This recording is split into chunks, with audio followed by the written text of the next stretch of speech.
Bismillahirrahmanirrahim. Assalamualaikum warahmatullahi wabarakatuh. Innal hamdalillah salatan wa salaman ala Rasulillah sallallahu alaihi wasallam wa ala alihi wa ashabihi wa man tabi'ahu bi ihsanin ila yaumiddin. Summa amma ba'du. Puji dan syukur senantiasa dan tidak pernah bosan-bosannya kita panjatkan kehadirat Sang Maha Pencipta Allah Subhanahu wa Ta'ala, yang mana dengan limpahan karunia-Nya, rahmat-Nya, hidayah-Nya serta anugerah-Nya kepada kita semua, kita kembali masih diberi kesempatan, kesehatan dan usia panjang oleh Allah untuk sama-sama dan senantiasa mengabdikan diri kita di jalan-Nya dengan menjalankan segala perintah-Nya dan menjauhi semua larangan-Nya. Salawat diringi salam juga tidak pernah lupa pula kita hanturkan kepada junjungan alam Nabi besar Muhammad sallallahu alaihi wasallam, yang mana dengan perjuangan beliau dan para sahabat beliau kita dapat mengenal betapa rahmatan lil alamin ajaran agama Islam sebagaimana yang menjadi keyakinan dan pengetahuan kita bersama. Bapak Ibu kaum muslimin dan muslimat jamaah salat zuhur yang dimuliakan oleh Allah, di dalam banyak ayat Al-Quran kita bisa menemukan Allah Subhanahu wa Ta'ala berfirman, Inni a'lamu ma la ta'lamun. Kata Allah, saya sungguh lebih mengetahui dan kalian tidak mengetahui apa yang aku ketahui.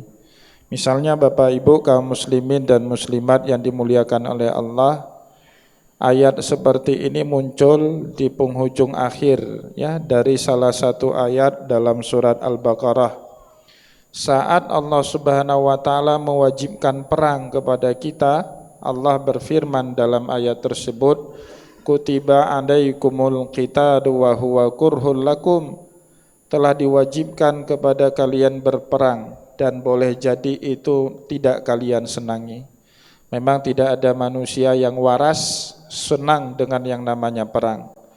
Tetapi Allah Subhanahu wa Ta'ala kemudian mengatakan, wa asa an takrahu syai'an wa huwa khairul lakum. Dalam kehidupan dunia ini banyak sekali sesuatu yang tidak kita senangi, bahkan justru itu baik buat kita. Wa asa an tuhibbu syai'an wa huwa syarrul lakum. Tetapi juga ada sebaliknya. Hal-hal yang kita senangi belum tentu itu baik buat kita.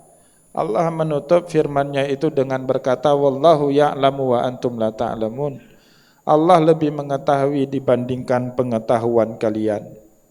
Bapak Ibu kaum muslimin dan muslimat yang dimuliakan oleh Allah, ternyata kalimat tersebut bukan hanya sering diucap oleh Allah, tetapi juga oleh baginda Rasulullah sallallahu alaihi wasallam. Ya, banyak sekali contoh hadis di mana Rasulullah sallallahu alaihi wasallam menunjukkan pengetahuannya melampaui pengetahuan umum para sahabatnya. Misalnya Bapak Ibu, di dalam riwayat hadis Bukhari dan Muslim kita temukan satu cerita. Suatu hari saat Rasulullah sallallahu alaihi wasallam sedang berjalan dengan beberapa para sahabatnya, Rasulullah sallallahu alaihi wasallam melewati perkuburan Baqi, dan di situ ada dua kuburan yang baru, yang masih basah kuburannya. Tiba-tiba saja langkahnya Rasulullah sallallahu alaihi wasallam terhenti dan beliau berkata kepada para sahabatnya, innahuma la yu'adzibani wa ma yu'adzibani fi shaghir. Dua orang yang barusan tadi dikubur ini sedang diazab sama Allah, dan mereka diazab bukan karena perkara dosa besar, tapi karena kata Rasulullah karena dosa kecil yang mereka perbuat. Kata Rasul, amma ahaduhuma fakana yamshi binamimah. Salah satu dari keduanya dulu saat hidup di dunia menjadi munammim. Orang yang senang ngomporin orang lain supaya berkonflik, supaya gaduh, supaya saling marah antara satu dengan yang lain. Wa ammal akharu, adapun satunya lagi kata Rasulullah, fakana la yastanzihuhu minal baul. Kalau kencing ceboknya ndak bersih, taharahnya ndak tuntas. Nah, para sahabat kemudian bertanya, ya Rasulullah, dari mana engkau mengetahui itu? Maka Nabi Muhammad menjawab, inni a'lamu ma la ta'lamun. Saya banyak mengetahui apa yang tidak kalian ketahui. Bapak Ibu kaum muslimin yang dimuliakan oleh Allah, saya baru pulang dari Mekah. Kemarin di Mekah saya ikuti di salah satu majelis pengajian di daerah Rusaifah. Rusaifah itu lebih kurang 42 km ya dari kota Mekah. Di situ ada majelis pengajian. Saya menyempatkan diri menghadiri di situ.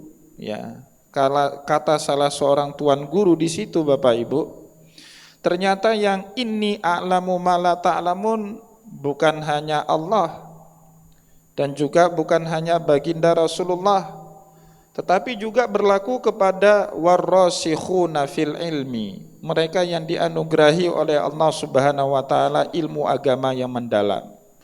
Nah, ini terjadi diantaranya kepada beberapa orang sahabat Rasulullah sallallahu alaihi wasallam. Diberi contoh di situ misalnya Abu Bakar As-Siddiq radhiyallahu anhu pernah marah sama istrinya.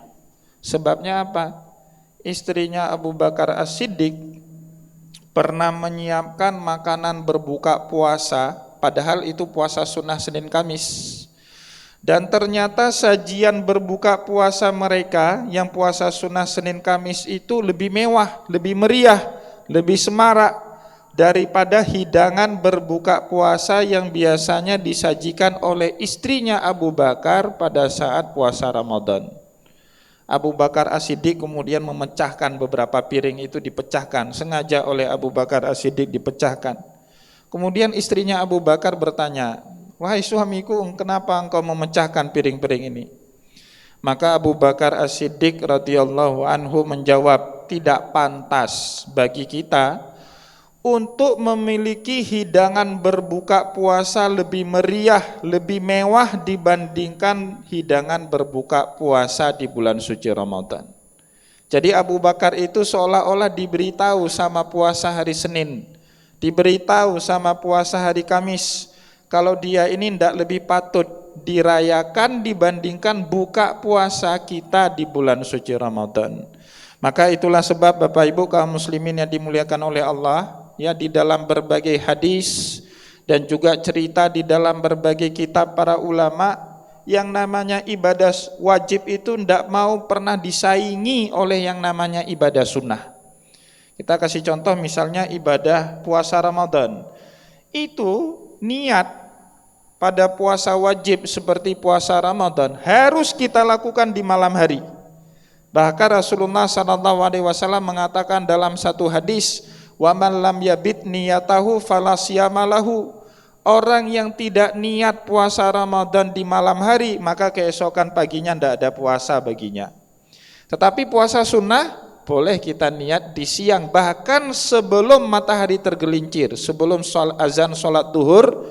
Kalau kita tadi pagi tidak ada sarapan, boleh masih kita niat untuk puasa di hari Senin, puasa di hari Kamis, dan puasa di hari-hari yang lain. Kenapa? Yang namanya ibadah wajib itu ternyata dalam pengetahuan Abu Bakar As-Siddiq diberitahu sama puasa Ramadan, dia tidak pernah mau disaingi oleh ibadah puasa sunnah. Begitu juga dari sini kita jadi paham, Bapak Ibu kaum muslimin yang dimuliakan oleh Allah, kenapa salah satu rukun salat itu al-qiyam, berdiri, ya, bagi yang mampu di dalam salat wajib.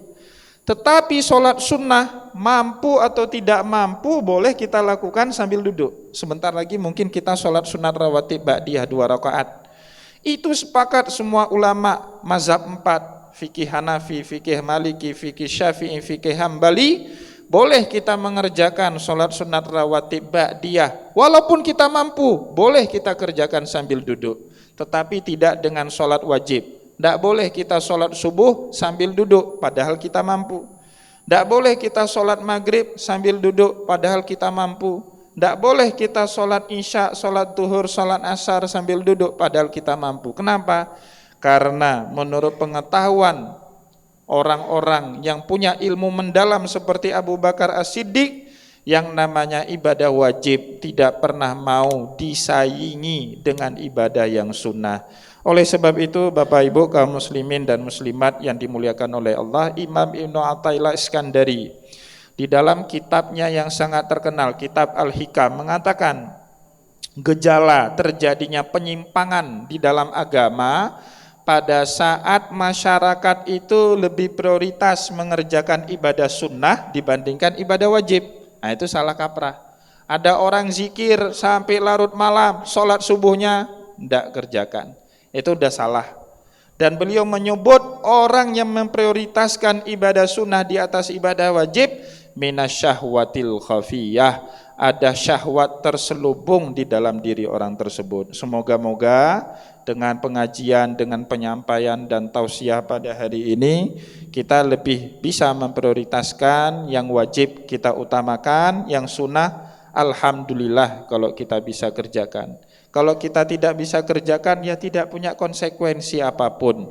Karena para ulama mendefinisikan ibadah sunnah, ma yusabu ala fi'lihi wa la yu'aqibu ala tarkih. Diberi pahala kalau kita kerjakan, tidak apa-apa, tidak berdosa kalau kita tinggalkan. Semoga ada manfaatnya apa yang kita sampaikan. Saya mohon maaf jika ada yang tidak berkenan. Wallahu muwaffiq ila aqwamit thariq wa nasrun minallah fatun karib. Wassalamualaikum warahmatullahi wabarakatuh.